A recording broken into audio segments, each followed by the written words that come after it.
తెలంగాణ ప్రజలు ముఖ్యంగా హైదరాబాద్ ప్రజలు నిర్వహించుకుంటున్నటువంటి మరి ఉజ్జయిని మహంకాళమ్మ బోనాల పండుగకు రావడం జరిగింది. లాస్ట్ ఇయర్ ఫస్ట్ టైం ఇక్కడ నేను అటెండ్ చేసిన, ఇది సెకండ్ ఇయర్, 2వ సంవత్సరం.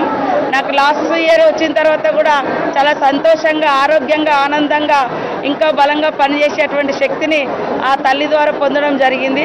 సో ఈసారి కూడా ఆ యొక్క తల్లి యొక్క దీవెనతోటి రాష్ట్ర ప్రజలందరూ కూడా సుఖ సంతోషాలతో, పాడి పంటలతో, మరి సీఎం రేవంత్ రెడ్డి గారు తీసుకున్నటువంటి మంచి ప్రజా సంక్షేమ నిర్ణయాలతో ప్రజలందరి కుటుంబాల్లో సంతోషం ఉండాలని, ఉండే విధంగా, పనిచేసే విధంగా ప్రజాప్రభుత్వాన్ని మహంకాళమ్మ బ్లెస్సింగ్స్ ఇవ్వాలని మొక్కుకోవడం జరిగింది.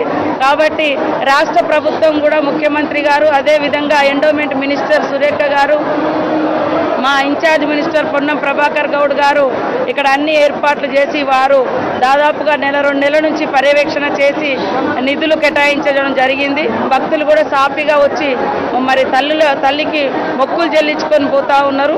చాలా సంతోషం.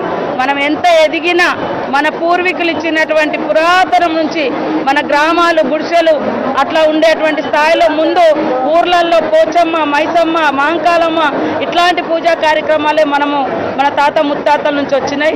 అలాంటి ఆచారాలను, విశ్వాసాలను పోగొట్టుకోకుండా నగర నడిబొడ్డున ఇంకా మంచిగా విరాజిల్లే విధంగా ఈ యొక్క బోనాల పండుగ నిర్వహించుకోవడము చాలా గర్వకారణం. ఇంకా 1000 ఏళ్లకు ఈ తల్లి యొక్క, మహంకాళమ్మ యొక్క గొప్పతనాన్ని, వైభవాన్ని చాటే విధంగా మా ప్రభుత్వం కూడా కృషి చేస్తుందని తెలియజేస్తూ తెలంగాణ రాష్ట్ర ప్రజలకు, ముఖ్యంగా హైదరాబాద్, సికింద్రాబాద్ జంట నగరాల ప్రజలందరికీ కూడా బోనాల పండుగ సందర్భంగా శుభాకాంక్షలు.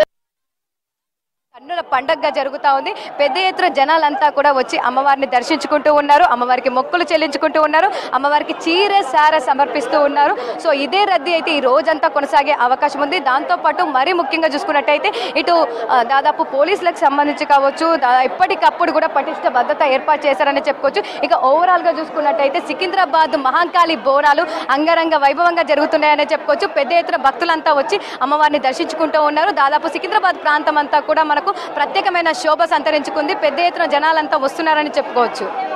మమత.